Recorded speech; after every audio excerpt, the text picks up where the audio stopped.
السلام کو فرینڈ، یہ جو آپ کو زیارت نظر آ رہی ہے یہ حضرت مریم علیہ السلام کا روزہ مبارک ہے۔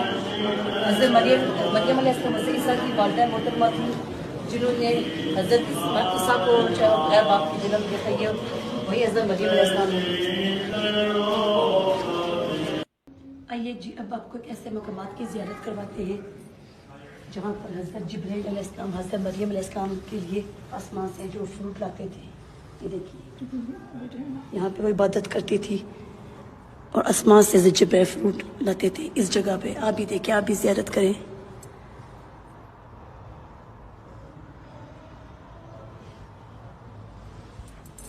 دو میں یاد رکھیے گا۔ السلام کو فرینڈز، یہ جو بہت ہی برکت جگہ آپ کو نظر آ رہی ہے، یہ وہ جگہ ہے ہمارے پیارے نبی معراج پر جانے سے پہلے وہ اس جگہ پر آئے تھے اور ان سے 70 انبیاء کو جو ہے وہ نماز پڑھائی تھی۔ یہاں پہ کافی کیوں لگا ہوتا ہے نماز پڑھنے کا؟ اب جو ہماری باری ہے اب ہم نماز پڑھیں گے انشاءاللہ۔ آپ بھی دیکھیے، آپ بھی زیارت کریں اور انشاءاللہ آپ بھی دیکھیں۔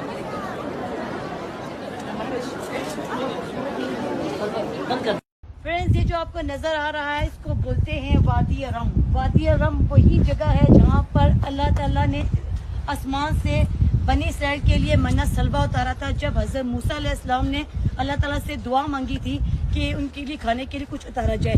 وَأَنزَلْنَا عَلَيْكُمُ الْغَمَامَ وَأَنزَلْنَا عَلَيْكُمُ الْمَنَّ وَالسَّلْوَىٰ۔ آسمان سے منہ سلوہ اتارا گیا تھا۔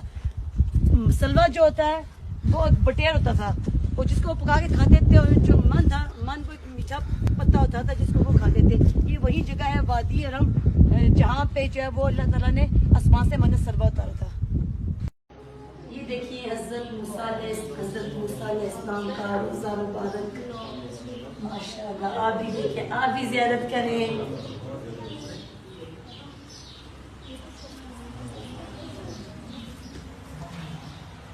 یہ دیکھیے یہ محراب بنا ہوا ہے۔